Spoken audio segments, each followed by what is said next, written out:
Welcome back to Flipping the Lid. You all know what we do here by now. We love to jump in deep to the real stories of those that are creating some of the greatest amounts of impact in this world, some of the most significant and successful individuals. And today we have somebody who's been leading at the top of their game for a very, very long time. You know, I'm going to jump right in with the most obvious and well-known thing for a lot of people, which is that he was co-host of an Emmy Award Winning show with Zac Efron called Down to Earth that was on Netflix. Incredible show. This man's been fascinated by human performance, healthy, exotic foods, the way that our bodies interact with the universe around us, and how do we actually connect with ourselves to connect with all of what we all have access to.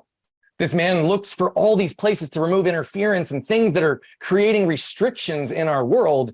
He does it in such a cool way through nutrition and education and the way that he moves. And so, Darin, man, I'm so happy to have you here today, and we'll dig into more of some of the things that you've done. Hey, man, so stoked to dive in deep with you, brother. So that's who I see you to be. But one of my favorite and probably the only question I ask almost everybody is, who are you in your words, Darin?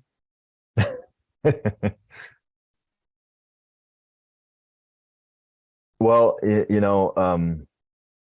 I am certainly, I use Darin as the avatar in this life, right? So Darin's the avatar that I get to play around with. And I try to practice that all the time and not get too caught into the emotional ups and downs. But it's a constant, I'm unfolding, I'm an unfolding kaleidoscope of desires, dreams, fears, things that slow me down, things that piss me off, things that excite me, things that make me happy. And as of now, I feel like I am, there's waves of time and waves of points in my life where I feel like I grab or I have access to a whole nother level of kind of guiding my ship. Mm-hmm. And I feel, and that's a practice. It's a muscle of my mind. And so I'm in that place right now. So I'm navigating the beyond who the avatar is all the time. I love that. I am going to jump there because I want to understand more about that in your experience. But I've never had this happen before on the show, and I wanted to tell you about something that was really special. I'm going to read it to you, in fact, because we have that question on our intake form. We only have a handful of questions, and they're not deep, and they typically are answered quickly. But we've had many people fill it out, and many people's assistants fill it out. But never once has the assistant answered it for the person, which is really beautiful. And I wanted you to hear what your assistant said about you. She said, Darin is a unique intellectual with a passion for sustainability, nutrition, health and wellness, and almost anything environmental. He's an amazing person who can spend hours with getting lost in thought and great conversation. And that moved my heart. And I just wanted to reflect that back to you because I thought that was really special. That's great. And especially coming from the team, because the team also becomes the second skin, right? It becomes the reflection of where we're all going. And that's beautiful. Thanks for sharing that with me. Yeah, I just, like I said, it was so unique because she literally called it out, or he, I don't know who filled it. I think it was a she, said his assistant, and then those were the words. And so it was beautiful. Yeah, Christy and Melissa are just two phenomenal women. They've been great to work with so far. So I'd like you to start there real quick since I transitioned there. What have relationships that are collaborating done for your life? Like assistants support your ability to do so much. They give you leverage and scale. Teams deploy different pieces. To be a leader at a high level, you have to understand relationships. So how have you navigated the most meaningful ones in your life? And how have you found this integration and dynamic with your team? I tell you what, it feels like I was late to the party too, in terms of like, Me too. It's just like I would become kind of connected to the people and old assistants, not every one of them, but many, like over the last 15, 20 years. You just have them, and then the line gets blurry between, an employee and friends and all of that stuff. And then I just deal, and I don't realize I'm doing it. I just deal with whatever they're able to provide. And then I realize over time, like, why is these things not being handled? So it occupies space because I don't feel it's taken care of.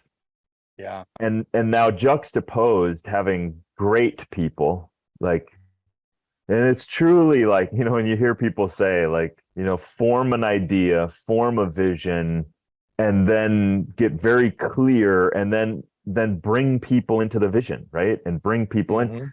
And now really getting clear on where I'm going, what I'm doing, and allowing the greatness of others to be great and amplify. That's a massively different thing for me, because now I know the contribution of them is exponentially greater. So it does free me up. It does open up things, because I know X, Y, and Z are handled, and then it allows me to do something that I'm good at, is expand and then go back to vision and make sure that the ship is got its mast in the wind appropriately.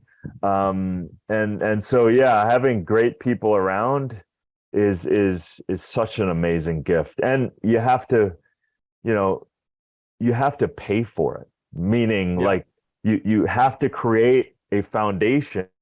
You do. That it's worth for them to step into it. And you can't expect to get, I'm being a little cheeky here, but you can't get free stuff. It's like, there's an exchange that needs to happen, and it needs to be honoring for both people or multiple people. So yeah, it's been a hell of a thing, but I feel really good right now with my team on multiple different. It sounds like it.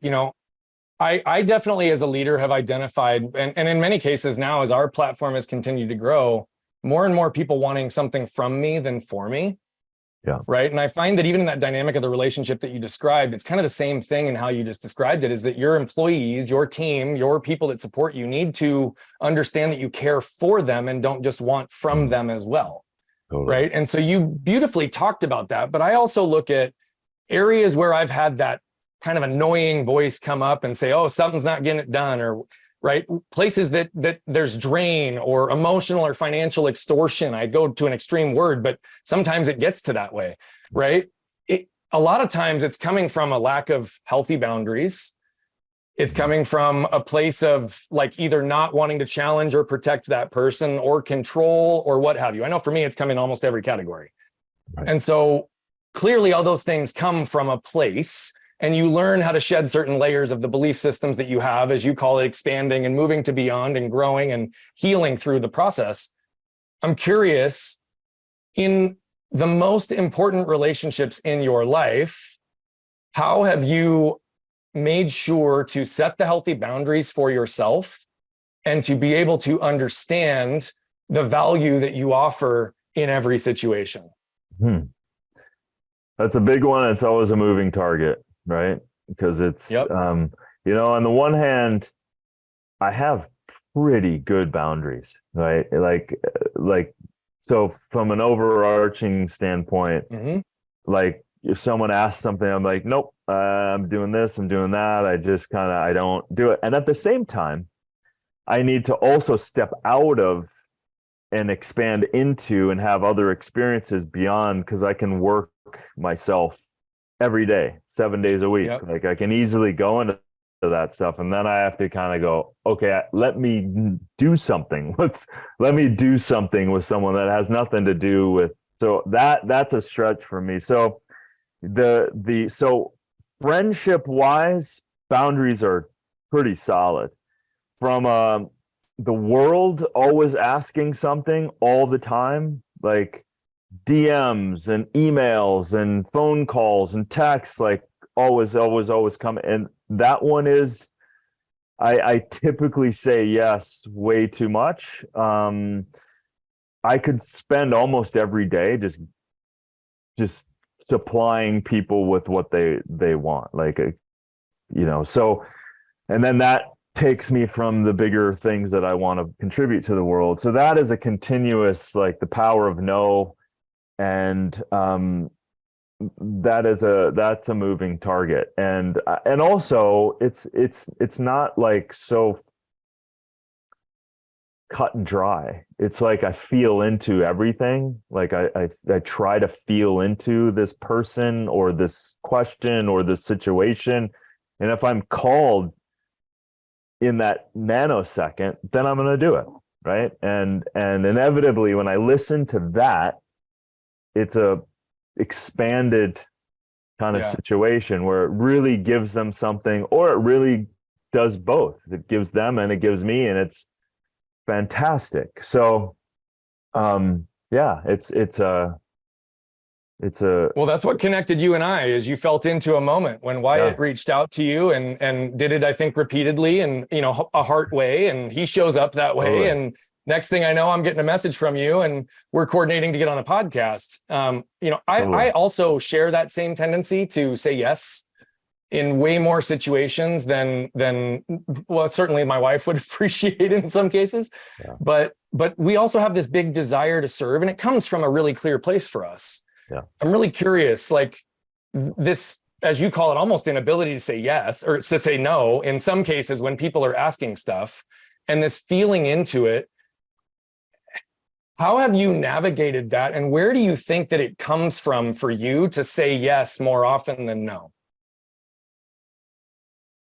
The first instinct to say is, like, I'm a small town kid, right? We knew everybody, so, like, you help people, and so, but when the population far exceeds your small town, you literally can't keep up with it. I literally cannot answer every question, respond to everybody, say yes. It's impossible.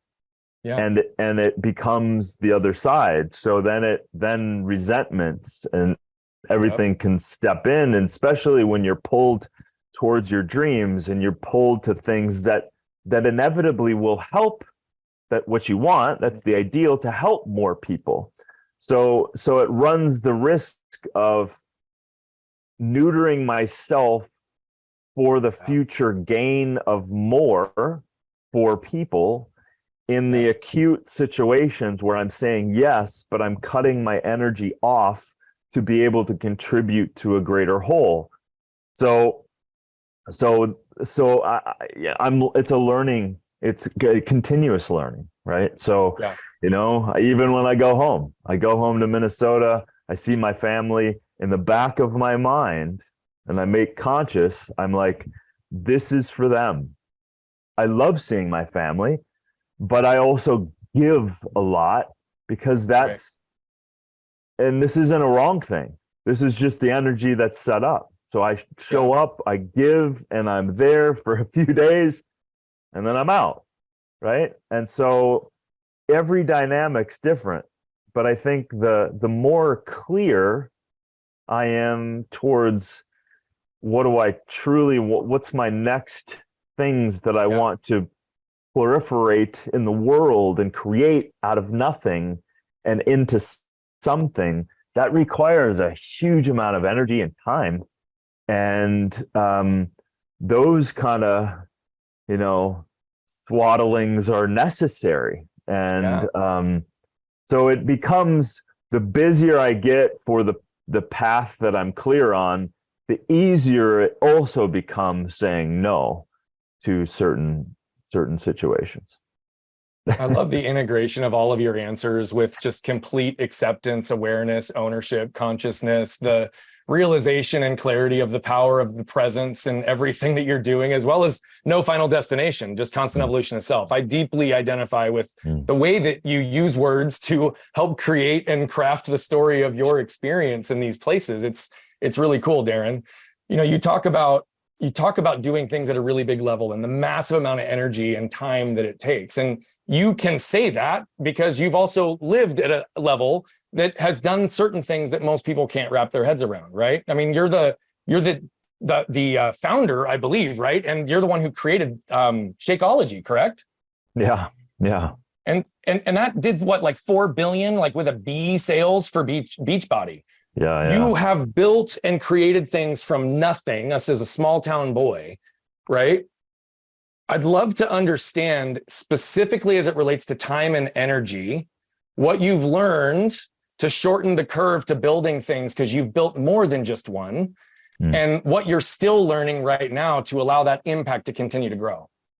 Man, I mean, I don't even say this in judgment of myself, maybe a slightly, but I am not the best program, discipline, time management person.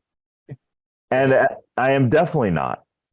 And, you know, I've had Rob Dyrdek on the podcast, and he is down to the freaking minute. He's so disciplined. Yeah. And I love him for that. And I've stolen a bunch of stuff and have those conversations. And actually, I was just wanting to reach out with him again and just touch base. But that's I can't implement that too much, because I'm also like, again, going back to this vision side, I need to spend a good amount of time on what each project is doing. And so people do look at my life, because if I literally, I mean, you look at my biography, that's not everything I'm doing, right? Some of it it's a fraction, I'm sure. Yeah, and some of it is building on something in the clean energy space and the free energy space and the clean water stuff. Like that is not public. And I've been building into that with teams of people for, better part of 10 years. And so when people really, like my team, when they really start to understand what I'm doing, they're like, holy shit. Like that's why when I hired Melissa as my COO, she was like, I am turning off other things and I'm just going to focus on you because you have all of this. And so that, like Branson's model, I'm finally now just getting, like, create an incredible idea that you absolutely desperately want and see and vision, and then hire the best freaking people that you know of at the time and let them freaking run, right? And so I'm just now understanding slightly what that is.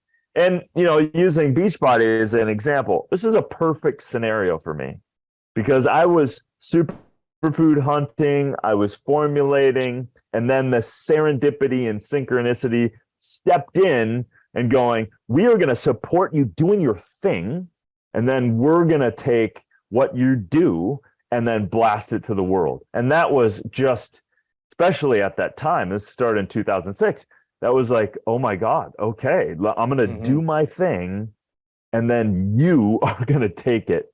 And so that's the same example, except as an entrepreneur person, I'm going to build this thing, and I need a team around it that can take off. Yep.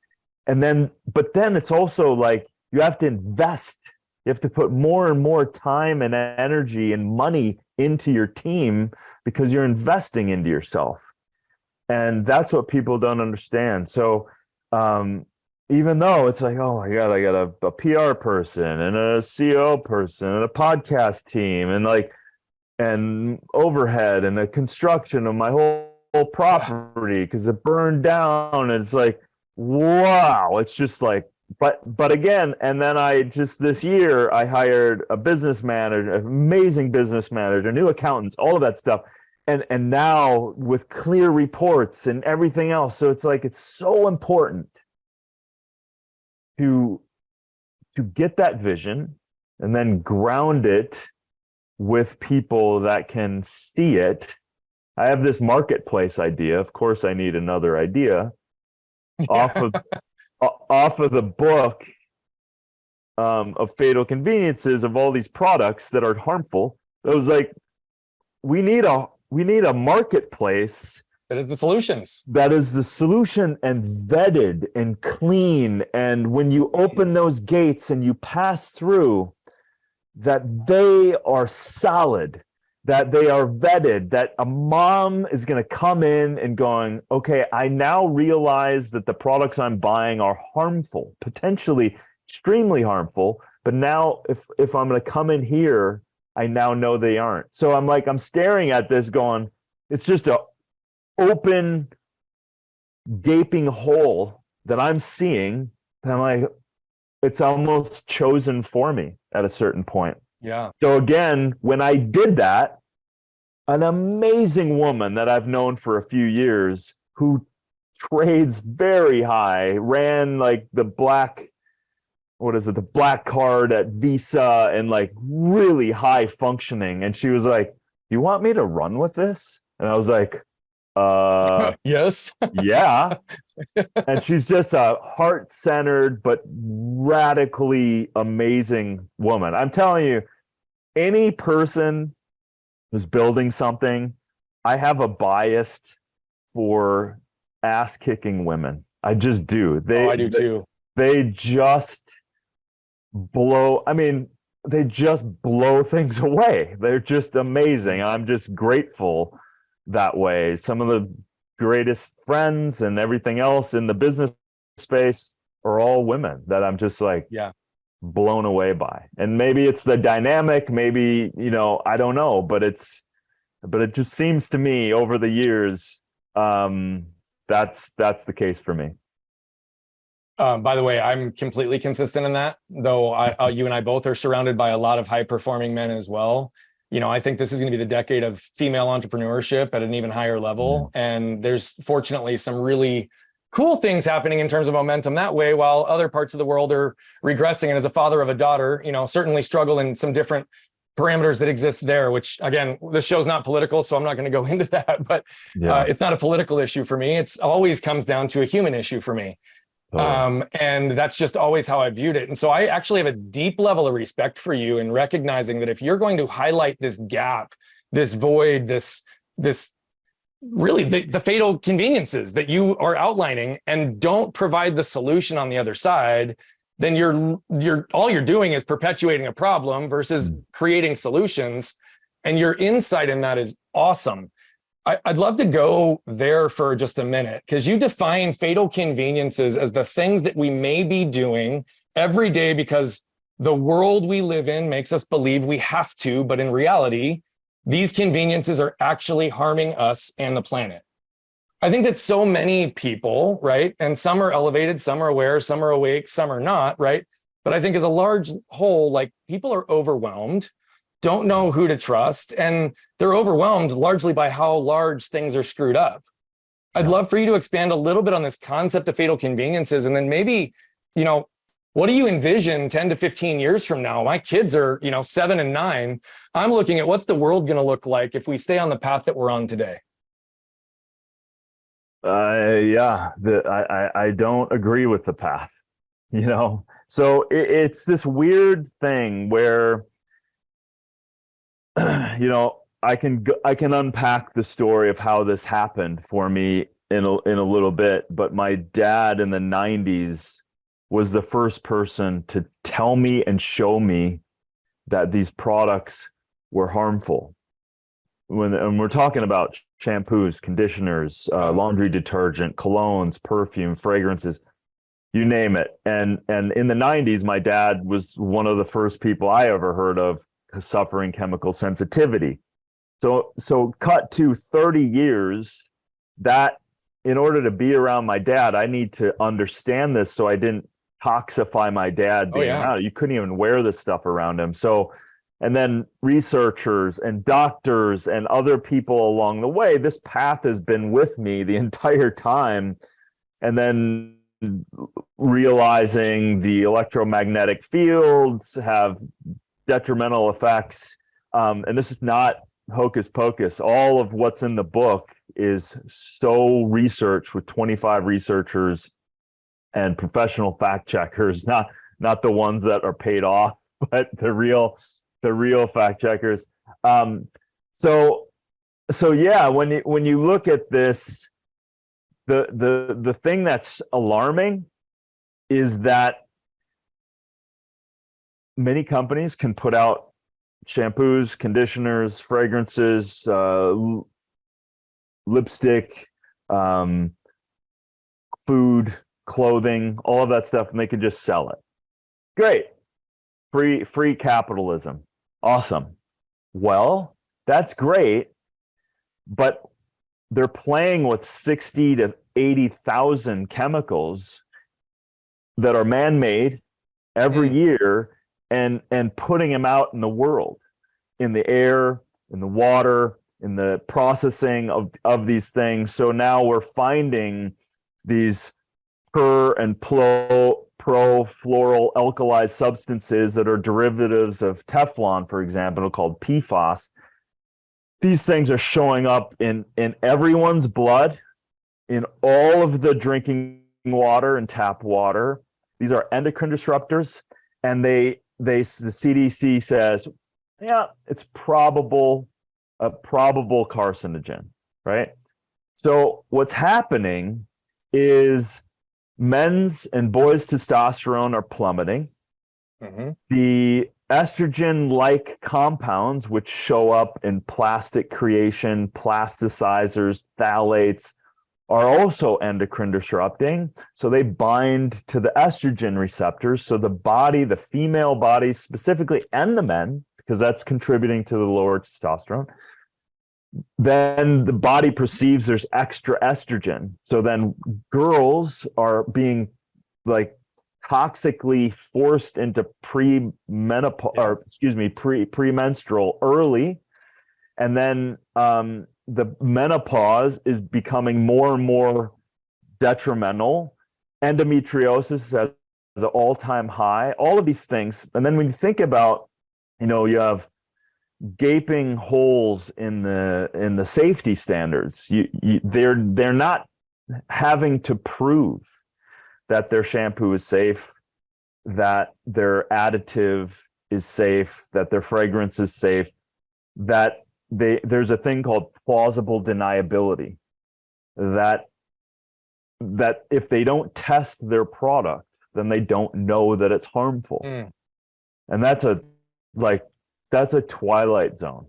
So I spend most of the book going after very clearly many examples, as well as unpacking what's going on and how these agencies that have the term regulatory bodies that are captive by profits. And this is, so they're not regulating these things effectively, because then you have things like, using PFAS as an example, majority of people being exposed to PFAS, which is, again, it's a Teflon derivative, it's called a forever chemical, so it bioaccumulates. It's very detrimental, especially added up over time. Oh yeah. That since they didn't regulate it, then they enact a Toxic Substance Control Act that says, okay, now the House, the legislative branch, has given you the authority to regulate PFAS. And I'm staring at all of this research going, wait a minute. Why are you regulating something that you've allowed in circulation in almost every one of these products, in our pans, so where does some of this PFAS show up? Yes, the water, but that's all downstream stuff. Yeah. That's like, you want a wrinkle-free shirt? PFAS. You want waterproof, a jacket? PFAS. You want a slippery leather something? PFAS. You want lipstick that doesn't wipe off? PFAS. Do you want mascara that doesn't wipe off? PFAS. It is everywhere. And it also recently, I already wrote the book, but recently a Coca-Cola company, Simply Orange, someone tested it, wasn't the regulatory body that should have. Somebody tested it, a lab, and showed 200 forever chemicals of PFAS in a quote-unquote orange juice that didn't have orange juice, by the way. And it had, and so This is in product by one of the biggest companies on our planet. Do you think that they don't know it's in there? Not to mention it's in plastic. So then you have the leaching of plasticizers and more endocrine disruption. And so, dude, it is a rabbit hole.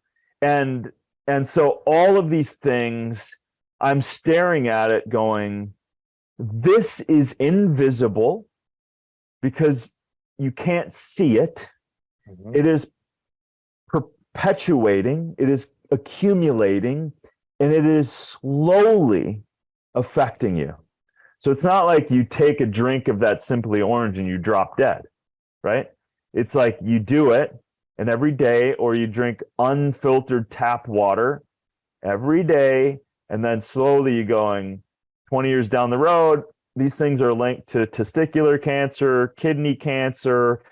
They're also linked to high cholesterol. These are linked to ulcer, colitis, like all of this stuff. And you're going, oh my God, right? So it's almost a reverse homeopathic destruction of these chemicals. And you're going, it's Twilight Zone to me. So as a son to a father that was suffering and ultimately led him to severe depression and alcohol abuse after 30 years of sobriety, and he passed away from that. I believe this thing, this invisible thing that was cutting him off of enjoying his life is affecting all of us, regardless of how affected you feel. It is absolutely contributing to, for example, the number one thing we should be aware of is how we move our human population. And those things are being undercut massively. They won't be by 2050, even earlier, 2040, they believe there won't even be sperm that actually work anymore, right? So the motility of sperm. Yeah, so it's, and like, I don't mean to, the last thing I want to do is create more shit. But the thing is, I don't take it as doom and gloom. I take it as education. Yeah. So I mean, it's here. It's already here. We are. So if you know, as a father and as a mother, as someone who cares about your family, this is already affecting you today. It is several studies showing that it's already in the umbilical cord. 200 plus chemicals, man-made chemicals, are in the umbilical cord of every child being born today, right? Yeah. So this is, crazy. And what if it affects you, your micro system, you're an ecosystem, right? If it is affecting you, it is also affecting the environment, how it's being created, and also the detriment of these things, from washing a pair of blue jeans that have petroleum elastane in it is creating micro bits of plastic going back into the environment, which is also neutering the frogs and the bees and the things like that, and polluting the ground and the water. And then it shows back up in your water and you're drinking the shit. Yeah. So it is a reverse conscious cycle that we need to go, whoa, man. Why don't we pump the brakes on just buying whatever, do some research? Now, listen, a third of this book, dude, is all solutions. So I'm not here to make people's lives suffer. In fact, I want to do the opposite. Yeah. Let's be aware. So don't put that dental floss in your mouth that has PFAS on it. Another freaking marvelous, crazy idea. Yeah. Let's just use this other healthier dental floss that you're not then exposing yourself to harmful chemicals. Yep. So it's a way of going, and I know you'd appreciate this example. It is my way of being radically honest with what our environment is, right? Yep. So as any relationship, how good is a relationship if you're not willing to be honest, open, and loving? And sometimes it's difficult to have those conversations. It's hard. Like, hey, man, that didn't feel good the way you handled that thing. So this is my way with my father, having passed away 23 years ago. This is my way of my dad and I, because my book's dedicated to him, of going, hey, everybody, I'm sorry to tell you this, but there's a majority of your products are harming you today, but you can do something about it. And that will start to change your life, because we're going to start detoxing yourself away from this stuff. So, yeah, man, it's a big passion. And it's just, I also will always say that I wish I didn't have to write the book, that there were systems in place that have common sense in mind rather than whatever they have in mind. Well, I think the fact that it's coming from more than just a passion, it's purpose, because it was connected to your dad. Yeah. That's something that you're going to chase for the rest of your life, to make sure that no other little boys or little girls have to experience that with their father or mother, or be the ones to receive it themselves. And so, I just want to honor you for that. I think it's beautiful. I also really appreciate that you're trying to bring awareness to a conversation that needs to be had, that needs to be normalized. And I identify deeply with that, right? Because that's what we're doing in a different respect. I'm getting to become known as the garbage man, or the heart surgeon without a blade, because I go inside and help people identify and remove the trash from their past that continues to show up as their biggest problems in relationship, business, life, and health. And yet it's their fatal flaw, and they've not been able to remove it, even though it no longer serves them, right? And we have this concept of flipping open your lid and scanning your can daily, just like we take out the trash in our houses every day, right? What you're talking about is, in our case, it's obviously the intellectual and emotional narratives that we associate with trash around the triggers, behavioral patterns, and environmental conditioning. In your case, it's literal chemicals that we are absorbing, we are putting in our bodies by choice, by willing or lack thereof of getting actual good knowledge, and just putting trash in our body that is ultimately going to make it shut down. I know that both my wife and I've kind of gone down that path. So I just want to say thank you for normalizing this. We're normalizing conversations in a different category, but it's all of it, because if we don't heal. Totally. I mean, and all of this stuff, as you know, are so connected, because our biology, our chemistry, if you are taking in, 60% of Americans eat the majority of their calories from ultra processed food, and that's mostly chemicalized and glyphosate and atrazine and all these pesticides, which, by the way, when you consume those things, they're also wiping out your gut flora, and these are dopamine, serotonin upregulating. These are creating a whole other cascade of effect, which is also very depressive for your system. And we know the gut brain axis is intimately connected through the vagus nerve. So how can you really have the best life or the best outlook and have the necessary tools when your biology and chemistry is also hijacked, right? Yep. So as we become aware, the work that you're doing, and then you get to integrate that with, because it's like, self-care is also, what's going on? What are the messages that I keep saying mental, to myself? physical, spiritual, emotional, bro. Like, it's all four. Exactly. And so you can't cut off any of them, because we are, as much as our minds want to just rule everything and reduce everything, it's impossible.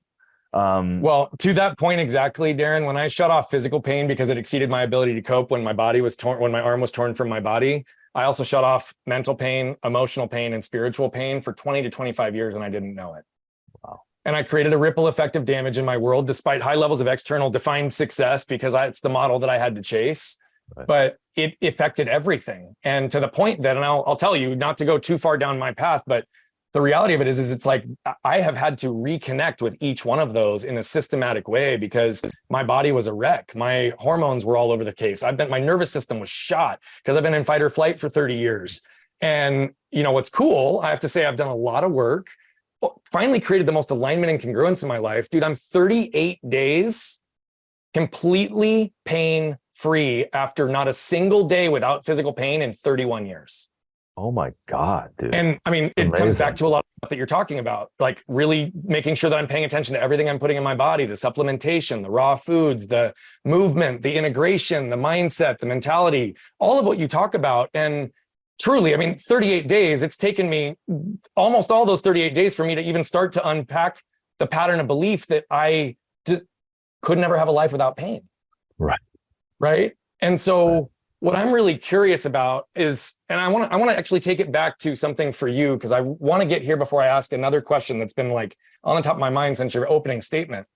But give us a little bit of a window for someone who's so focused on helping people get resets, get good nutrition, get nutrient dense raw foods. As a young boy, what were your meals like? And when did you start to understand and invest in the knowledge to feed yourself right? Yeah, it's interesting. Again, small town kid, Jello, white lettuce, maybe some corn on the side, and like, That was me. sloppy joes and pizza, right? It's and mom with two, active kids, she would just get Tombstone pizzas and show us how to make them. And I just throw a pizza in the oven, and in 20 minutes I eat the whole thing.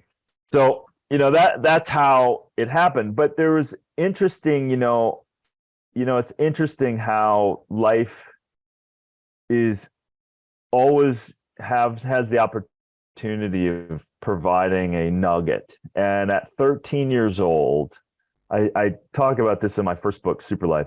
And at 13 years old, I don't know if I was feeling weird, but I said, I'm not going to get into the whole story, but I was premature. So I was like, I almost died. I was 3.5 pounds, and there was challenges, and it took a while to work itself out as I grew up. So I had all these weird things. My brother would make fun of me, like, developmentally and weird physical things, and just a challenge. And I saw this article I used to deliver the Minneapolis Star and Tribune newspaper in Minnesota.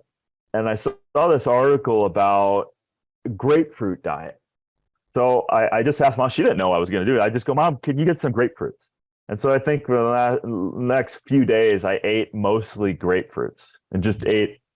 And it was the first time I consciously was like, I feel better. Right. By what I did, I feel, and listen, I was also drinking 6 bottles of Coke a day. Right. And I was just like slamming this as a little speed. And then I'd be just, being a kid. So I stopped, and then I did, but then I continued to be a kid. Now cut to at 16 years old, I picked up my first kind of dumbbell and realized, I have power to choose and to apply something and quote unquote become strong. And so that's when I really embodied more, and then, becoming better at athletics and football and basketball and track. And then it really was my sophomore year in college football, where I beat out guys that should have beat me. They're bigger, they're stronger, and I have a propensity of liking in that situation, liking to hit people. So I mean, a lot of guys do. We all kind of identify with that. I mean, even saying it now, I can literally feel my testosterone starting to move. But I got hurt. So that career-ending back injury stopped everything. And then I reinvented myself to study physiology, nutrition, kinesiology, all that stuff. So then that sparked this other curiosity of just this world that I was like, I love the body. I've been training. I've been doing all this stuff. Now I can actually use it, utilize it, and become stronger again through that. And so that became the next step.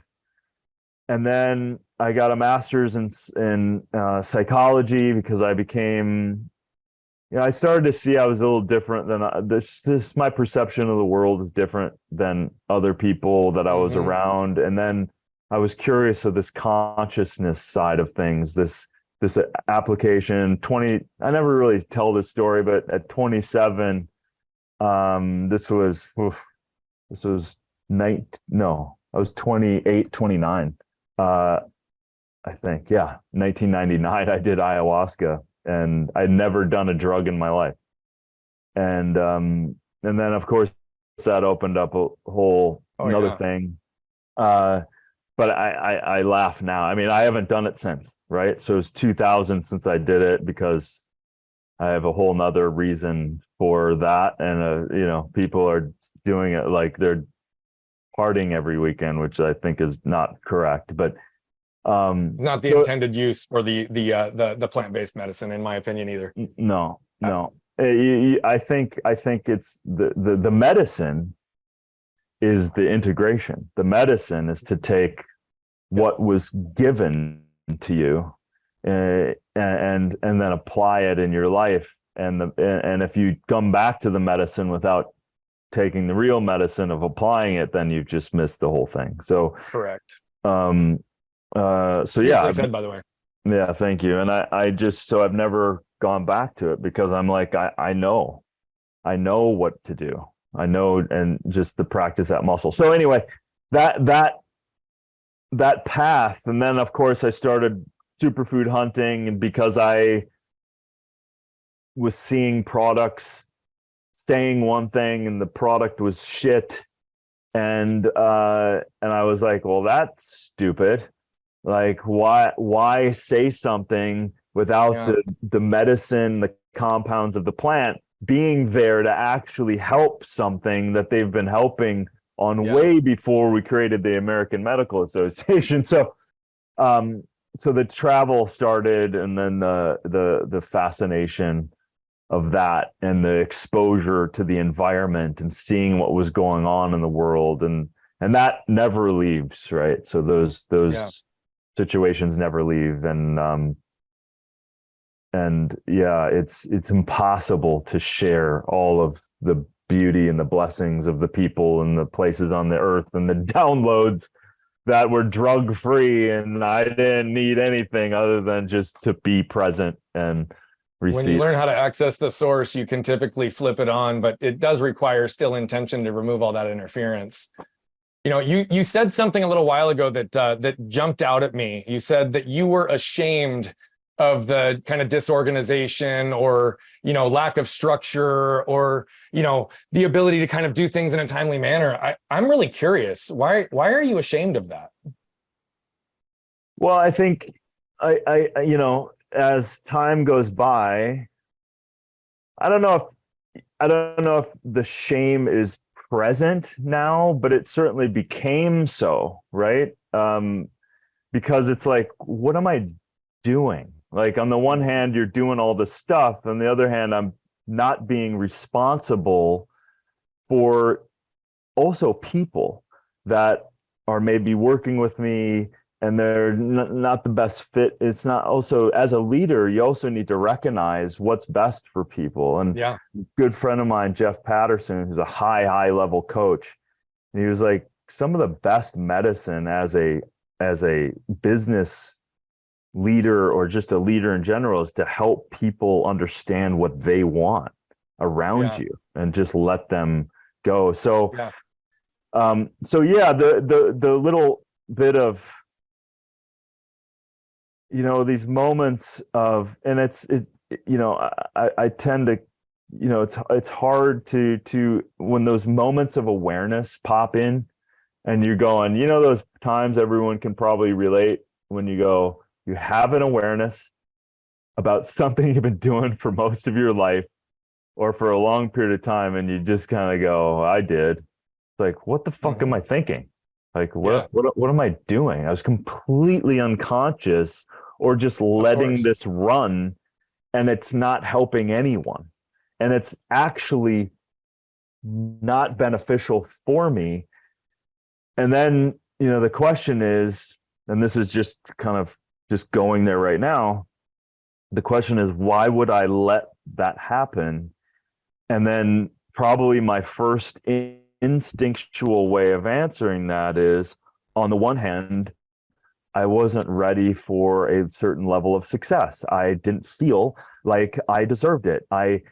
Whatever that kind of shit is, because ultimately it's just that, but Yep. it doesn't go away unless you turn and and investigate it. Because I think the science of mind is so important. And again, I'm a student always of this and trying to be better and better and better at observing, isn't that interesting thought? And then it's off like in a monkey mind way down the path going, I just wasted 10 minutes of my life, like recapitulating some bullshit story.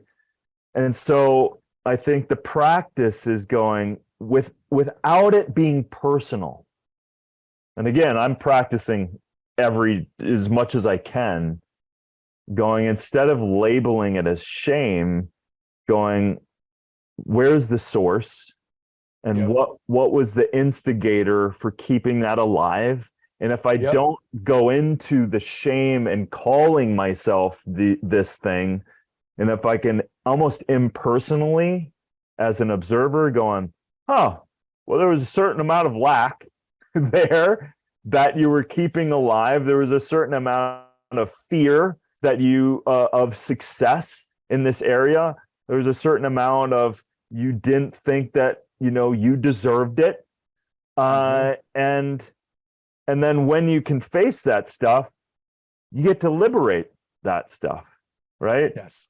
And then that's okay, now there's a space that is there that wasn't there. And you can't also spiritually bypass it. And that's a tricky thing, because it's so easy to go, no, I just want to overcompensate. Well, people intellectually convince themselves it's fixed, right? And they create a narrative that then only further perpetuates that pattern. Thank you for your honesty on that and your free-flowing thought on just expressing what was coming to you in the moment. Truly, like, it's interesting, because I genuinely believe that the places that we typically carry shame historically, those reactionary moments in our bodies, it's typically wherever we're protecting ourselves because of whatever belief system is ingrained from the triggers that exist from the trash from our past. And I believe that 99% of the trash from people's past isn't their fault.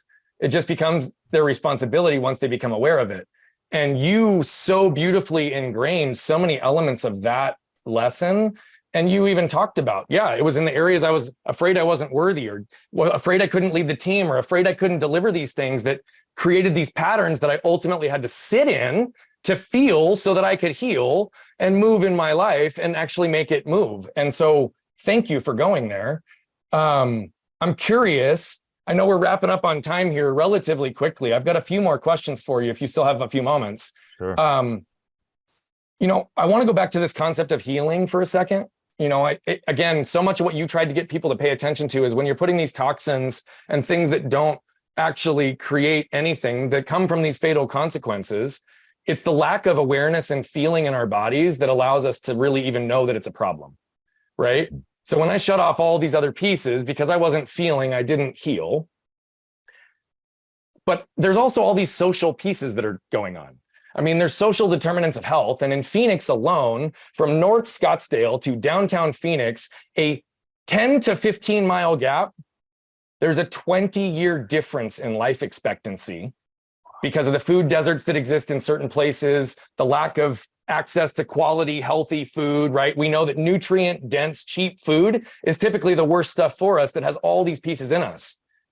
I'm really fascinated by this concept of how do we bring the best of the best foods at a cost and affordable place so that the masses can access it. I mean, for example, Shakeology, the most common one is like $4.25 a serving, right? Yeah. It's not expensive by measure of people who understand the value of investing, but for so many who don't have the resources, I'm really curious, how do we get people to think about changing their eating habits and make it accessible to the masses? Yeah, it is a construct that we have to fight against, because on the one hand, you can feel like you're getting a lot from a volume. Right? So processed food and these food deserts, you can go to the 7-Eleven, the markets, you can't find fresh food anywhere. And so for very little and some sort of happy meal, you get a volume of supposed food, but it's largely divorced of any nutrients. So we have to look at this more as nutrient density rather than a void, overly processed, nutrient starved food. So that said, and then listen, it's weird to say this. It should not be a privilege for people. It should not be difficult for people today in 2023 to be able to have access to fresh food, right?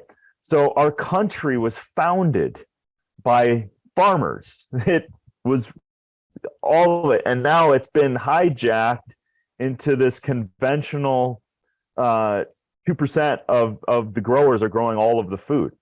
So, start going to, number one, if you can put seeds in a ground, do it, right? Grow food. Even if it's on a windowsill and you're in an apartment. Even if it's put a pot and grow, a banana tree, whatever it is, try to do that. And then the second phase is, if you can, ask your neighbors, ask your friends, where are the farmers markets? Where are the farmers? Where can I then get that food? Also, the other one that I say, one of the most nutrient dense, cheapest foods in the world is, yes, you have to buy a big jug of organic seeds, and then you can sprout them for 25 cents. You can make 6 cups of, for example, broccoli sprouts, right?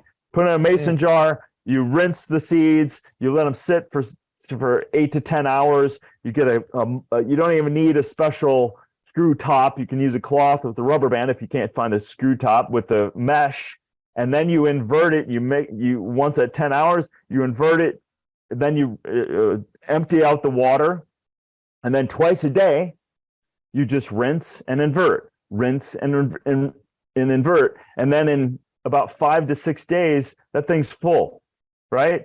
And it's anti-cancer. It's more nutrient dense nut, complete proteins. Antioxidant value is infinitely greater than a mature broccoli food, a broccoli head, right? So there are ways to do that. And then again, instead of looking at food as, hey, can I buy a bag of apples or 5 apples? That nutrient density is going to give you more than, a Happy Meal, right? Yeah. Or go back to get some organic beans and rice and potatoes and sweet potatoes and all of that stuff. They stay well, they last long. You can get a bunch of them. Those are great forms of consistent, powerful food that you don't have to make it complex, and then you just build from there, right? Yeah. Darin, I really appreciate that. I mean, I've worked with a nonprofit here in Phoenix that is, their sole focus is feed, clothe, house, and heal. And it's about sustainability. And that was one of the most cool projects that we were a part of, is we built an 80,000 square foot farm with a hydroponic and aquaponic system in it that became basically compost piles and a zero waste system for them, which was really cool. And it all came through education too, by helping them create their own planter boxes and have sustainable ways to grow the food and nutrients. I would imagine that a lot of this stuff is integrated in your books and ways that people can access this incredible knowledge. I'm very fascinated because you've got so many things that the world knows about and so many things that the world doesn't know about that you're working on. What is lighting you up the most right now? Well, it is fun talking about the book because I've spent 2 years on it. So I'm definitely fired up about getting that message out. And then working, in the space of clean energy, water, power, food, shelter, that space. And I'm working with my buddy Chris Patton and a company called Alpha Core. That the work we're doing in the clean energy space will blow your mind. We're turning ambient hydrogen in the air into power. So we're literally turning the air into a fuel source, and that is not theoretical. It is something we're doing right now, and we've developed this other chemistry of desiccant capability of pulling humidity out of the air and creating a huge amount of water. And this is some technologies that have come together, and we're working with one of the great NASA scientists, Michael Fulton. And so these things, and then with that, I'm working on a completely new television series to highlight problems, but highlight the solutions in a big way. So I'm working with all these things to then highlight and show and expand and create hope, because ultimately expanding on the solutions and showing people that they didn't know that there were solutions out there. They didn't know. And what that does, they may not be able to follow everything that's going on, but it provides hope, right? That we can eliminate plastic. We can absolutely wipe it off on the face of the earth without it being toxified into our precious planet. We are also developing that technology. It's a plastic annihilator that breaks it back down to carbon black, that's clean, and you can actually put it into the soil again. So this is on a molecular level. So all of that stuff, and is just wildly exciting. We're starting to get into the housing world using some material science with some volcanic rock that we can then use. That is just mind blowing. So these things excite me for sure. Well, that's all really exciting, and I'm grateful that you are not overly organized, because I would argue that if you had too much structure, your creative brain couldn't build and come up with all these ideas and align with people so openly. I view it as probably one of your greatest gifts, because it's allowed you to also not see the world with structure and boundaries. In fact, you're finding ways to break them down in just the way that you operate, and so I'm really grateful for how you show up. I would just love to know, what is one thing that you are still struggling to break beyond on? You talked about this concept of breaking beyond and getting beyond. What's one thing today that you're struggling doing that? I honestly, I think it's, I've had a lot of success for sure, but I don't even it's just the next thing. So I just keep kind of going. I haven't managed finances well. And it's just like it it pissed me off, and I was like, what am I doing? I'm cutting myself off on possibilities because I'm dragging myself down because I've mismanaged certain things. I thankfully getting out of it, but I've believed people too much in what they were trying to do without listening or seeing the shadow of them. So missed opportunities or missed investments or losing money, that kind of stuff. That Minnesota naive was taking a step beyond willing to see how someone really operates. So that I'm definitely in the process of cleaning a lot of that stuff up. I've moved in the last couple of years through a lot of it. But oh my God, it is it's so hard though, right? And I mean, I'll tell you, look, I identify with that. I've made a ton of money in my life, but I've spent a lot, I've lost a lot, I've been extorted in a lot of areas. Yeah. And it goes back to even what you were talking about earlier. Everything is a relationship, right? Relationship with money. And for me, it was about getting to the place of understanding that it's an energy just like everything else that we attract and allows ourselves to flow through. But then setting myself up with success, with surrounding myself with good people, which are so many of the points you've made. I'd love do you have a closing thought that you'd like to leave the audience with? A closing message from your heart, because you're just a really unique, special human being, my friend. Thank you. I've enjoyed this conversation. Well, I know that without a doubt, as much as we feel like we have flaws, maybe on the one hand, it's supposed to be that way in terms of our moving through time and space and having these bodies and this avatar. But I know without a doubt that we are whole, we are perfect, we are beautiful, we are powerful, we are strong, we are wealthy, we are harmonious, we are loving and happy. I know that. I know that at my core as a being. That is the truth. And everything else is just something for a period of time in our way, and we don't quite see those attributes quite yet. So I go back to those truths to guide my way, and then burn all the non-truths in the wake of that light, for sure. Thank you, Darin, for allowing your truth to give others permission to live theirs. And truly, it's been a pleasure having you here with us today, my friend. Thanks, Brian. It's been an awesome conversation.